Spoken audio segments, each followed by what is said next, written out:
Ma'asal muslimin rahimani wa rahimakumullah.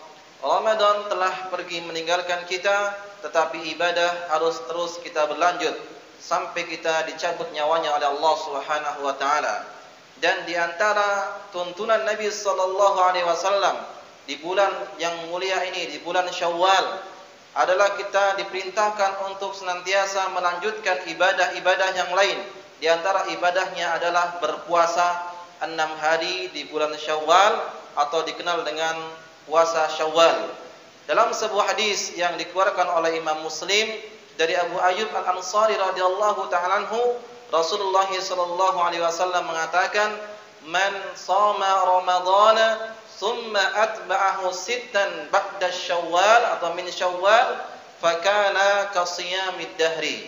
Siapa yang berpuasa di bulan Ramadan, kemudian dia ikuti setelah Ramadan berpuasa 6 hari di bulan Syawal, maka pahalanya seperti orang yang berpuasa selama 1 tahun penuh. Ma'asal muslimin rahimani wa rahimakumullah, hadis yang luar biasa ini memiliki beberapa faidah yang berharga.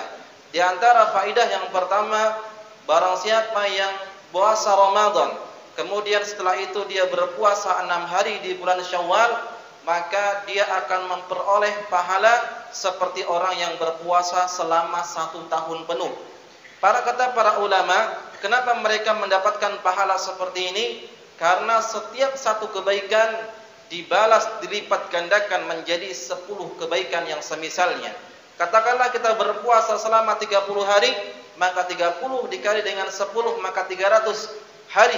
Dan kita berpuasa 6 hari di bulan Syawal, maka 6 dikali 10 sama dengan 60. Dan kalau kita jumlahkan 300 dengan 60, semua totalnya adalah 360 hari. Ini seolah-olah sebagaimana kita jumlah 1 tahun itu kurang lebih sebanyak 360 hari.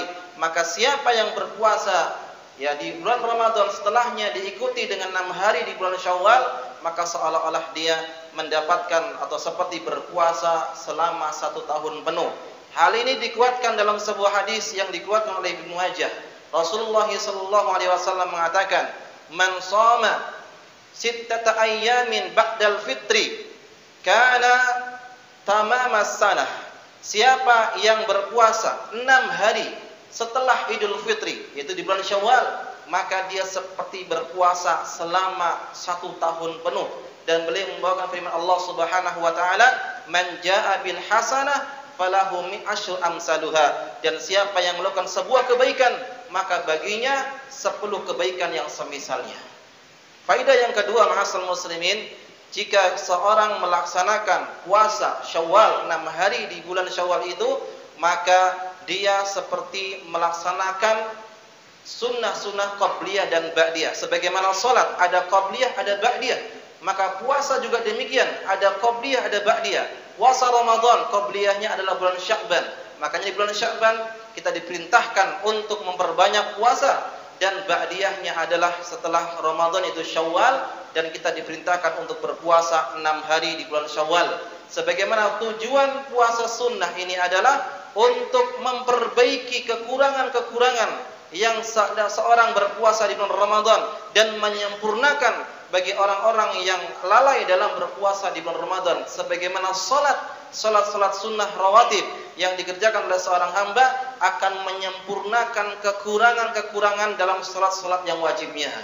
Kemudian yang selanjutnya, ma'asal muslimin rahimani wa rahimakumullah, faidah yang berikutnya, jika seorang melaksanakan puasa 6 hari di bulan Syawal, maka ini tanda bahwasanya Allah Subhanahu wa taala menerima amalan ibadah puasa di bulan Ramadan.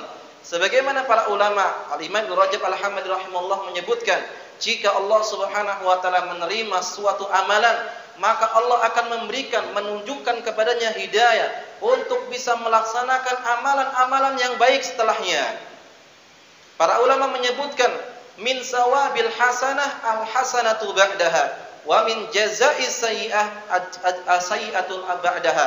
Di antara balasan kebaikan adalah kebaikan yang dilakukan oleh seorang itu yang setelahnya, dan di antara balasan keburukan maka keburukan yang setelahnya. Jika seorang berpuasa di bulan Ramadan adalah kebaikan, kemudian dilanjutkan setelah itu, maka ini adalah kebaikan yang sama. Maka itu tanda bahwasanya Allah Subhanahu wa taala menerima amal ibadahnya di bulan Ramadan. Kemudian ma'asal muslimin rahimani wa rahimakumullah. Faidah dari hadis yang kita bacakan tadi bahwasanya puasa Syawal yang dikerjakan oleh seorang di bulan Syawal ini bentuk syukur kepada Allah Subhanahu wa taala. Atas apa dia bersyukur? Nikmat apa yang dia syukuri?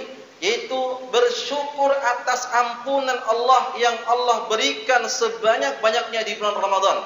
Makanya Rasulullah SAW menyebutkan man shoma Ramadan imanan wa ihtisaban ghufira lahu ma taqaddama min dzambi. Man qama Ramadana imanan wa ihtisaban ghufira lahu ma taqaddama min dzambi. Man qama lailatal qadri imanan wa ihtisaban ghufira lahu ma taqaddama min dzambi. Hadis-hadis seperti ini merupakan ampunan yang sangat banyak dari Allah Subhanahu wa taala. Maka tanda syukur kita atas ampunan Allah Subhanahu wa taala kita melaksanakan puasa 6 hari di bulan Syawal. Lihatlah, siapakah manusia yang paling bersyukur di muka bumi ini? Rasulullah sallallahu alaihi wasallam. Ia adalah manusia yang paling bersyukur. Dialah manusia yang diampuni dosa-dosanya yang telah lalu dan akan datang. Oleh karena itu suatu hari Rasulullah SAW pernah sholat di malam hari sampai kaki beliau bengkak. Aisyah radhiyallahu ta'ala bertanya, kenapa demikian wahai Rasulullah? Bukankah dosa-dosamu telah diampuni yang telah lalu ataupun akan datang? Maka beliau mengatakan, afala uhibbu an akuna abdan syakur. Tidakkah saya boleh menjadi hamba yang bersyukur? Maka ma'asal muslimin, Rasulullah diampuni dosa-dosanya oleh Allah. Beliau bersyukur dengan apa? Dengan melaksanakan ketaatan. Maka dengan adanya ampunan Allah yang begitu luas di bulan Ramadan, kita syukuri dengan melaksanakan puasa 6 hari di bulan Syawal. Kemudian yang selanjutnya ma'asal muslimin rahimani wa rahimakumullah, bahwa orang yang berpuasa di bulan Syawal, 6 hari di bulan Syawal, ini menunjukkan bahwa dia itu adalah hamba Allah yang sejati, bukan hamba Ramadan. Dia adalah hamba Rabbaniyin, bukan hamba Ramadaniyin. Kunu Rabbaniyin wala takunu Ramadaniyin. Jadilah kalian semua hamba Allah yang sejati, bukan hamba Allah di bulan Ramadan. Terkadang kita melihat orang yang begitu antusias beribadah di bulan Ramadan. Dia datang ke masjid, dia membaca Quran, dia bersedekah, dia ikut sholat bersama kaum muslimin di masjid-masjid Allah Subhanahu wa taala. Namun begitu Ramadan berlalu dia tinggalkan. Inilah sejelek-jeleknya orang. Kata para ulama, bi'sal qaum alladzi la ya'rifu lillahi haqqan illa fi syahri Ramadan. Innas salih alladzi yata'abbadu wa yajtahidu as-sanata kullaha. Sesungguhnya sejelek-jeleknya orang itu orang yang tidak kenal hak-hak Allah kecuali di bulan Ramadan saja. Sesungguhnya orang yang soleh sejati itu dia orang yang senantiasa beribadah, bersungguh-sungguh beribadah kepada Allah Subhanahu wa taala sepanjang tahun selama hidupnya. Maka semoga Allah Subhanahu wa taala memberikan kepada kita taufik hidayah agar kita bisa melaksanakan ketaatan demi ketaatan sehingga Allah Subhanahu wa taala meridhoi kita semuanya.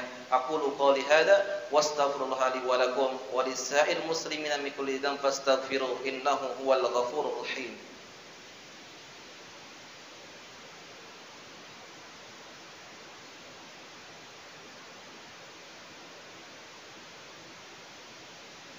Alhamdulillahi Rabbil Alamin, wassalatu wassalamu ala Rasulillah wa ala alihi wa sahbihi wa man wala, wa la hawla wa la quwwata illa billah. Ma'asal muslimin rahimani wa rahimakumullah. Hadis yang luar biasa yang memerintahkan kita untuk melaksanakan puasa 6 hari di bulan Syawal ini tentunya memiliki berbagai macam cara untuk mengerjakannya. Cara yang pertama bahwasanya 6 hari itu dilakukan secara berurutan. Lebih utama berurutan, tetapi tidak mengapa jika ia mengerjakannya tidak berurutan. Kemudian yang kedua, boleh dia mendahulukan, menyegerakan untuk berpuasa 6 hari di bulan Syawal, dan boleh juga dia mengakhirkan selama dia masih di dalam bulan Syawal. Kemudian yang selanjutnya, bahwasanya mengqadha puasa yang tertinggal, maka itu jauh lebih didahulukan daripada dia melaksanakan puasa sunnah 6 hari di bulan Syawal. Kenapa? Mengqadha adalah wajib dan berpuasa 6 hari di bulan Syawal adalah sunnah. Tentu yang wajib harus didahulukan daripada yang sunnah.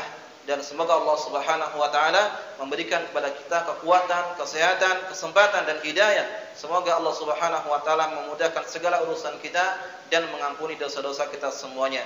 Innallaha wa malaikatahu yusholluna 'alan nabi ya ayyuhalladzina amanu shallu 'alaihi wa sallimu taslima. Allahumma shalli 'ala Muhammad wa 'ala ali Muhammad kama shallaita 'ala Ibrahim wa 'ala ali Ibrahim innaka Hamidum Majid. Allahumma barik 'ala Muhammad wa 'ala ali Muhammad كما باركت على إبراهيم وعلى آل إبراهيم إنك حميد مجيد. اللهم اغفر للمسلمين والمسلمات والمؤمنين والمؤمنات الأحياء منهم الأموات إنك سميع قريب مجيب دعوات. ربنا ظلمنا أنفسنا وإن لم تغفر لنا وترحمنا لنكونن من الخاسرين. ربنا لا تزغ قلوبنا بعد إذ هديتنا وهب لنا من لدنك رحمة إنك أنت الوهاب. ربنا تقبل منا إنك أنت السميع العليم. ربنا تقبل منا إنك أنت السميع العليم. ربنا تقبل منا إنك أنت السميع العليم. ربنا آتنا في الدنيا حسنة وفي الآخرة حسنة وقنا عذاب النار. عباد الله إن الله يأمر بالعدل والإحسان وإيتاء ذي القربى وينهى عن الفحشاء والمنكر والبغي يعظكم لعلكم تذكرون.